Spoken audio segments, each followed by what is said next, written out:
Hi, I'm Lola. I'm from Mallorca. I'm James. I'm from the UK. And I'm Eléa, and I'm from France. And together we're OnMateria.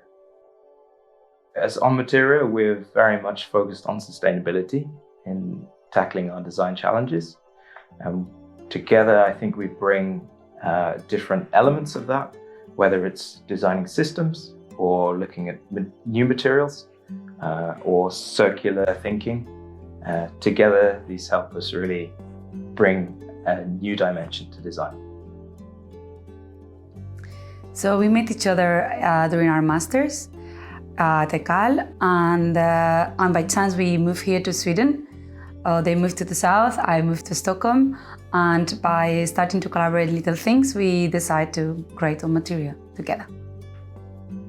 So one of the projects that we want to showcase is an ongoing exploration and research project on natural fiber, and more specifically flax, or better known as linen.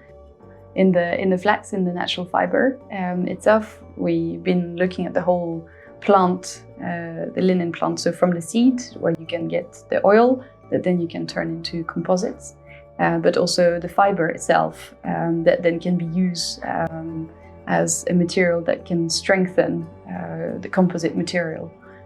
So we had an approach that was really looking at the totality of what the plant could bring to create better products.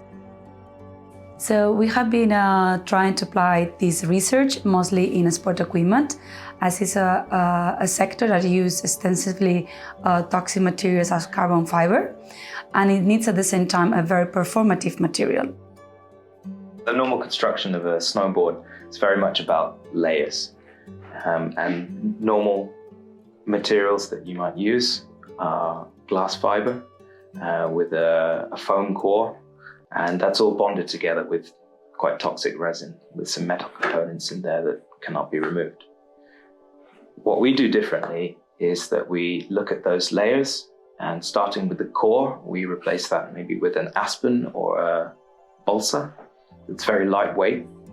And then we use the layers of the natural fiber, which are really engineered to bring the strength.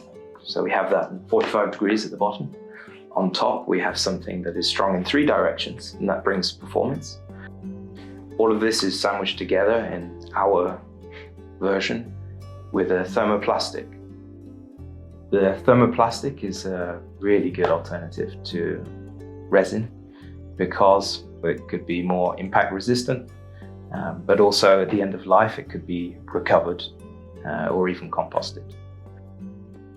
And that at the moment the project has been very much on the research and exploration with the different materials, but we've come so far that it's with the knowledge we have and the materials we're using and the experimentation we're doing, the leap to produce it and to be able to sell them and then to go and ride down the mountain, we're just one small step away, really.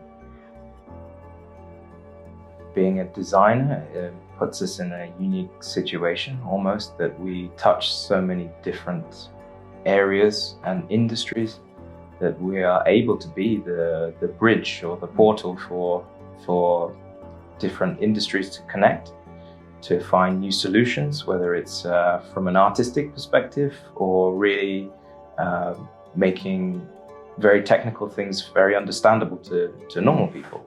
And I think design is incredibly powerful that we can do that. So I feel a responsibility that if you're able to use your creativity to do those things, then that's a responsibility. Yeah.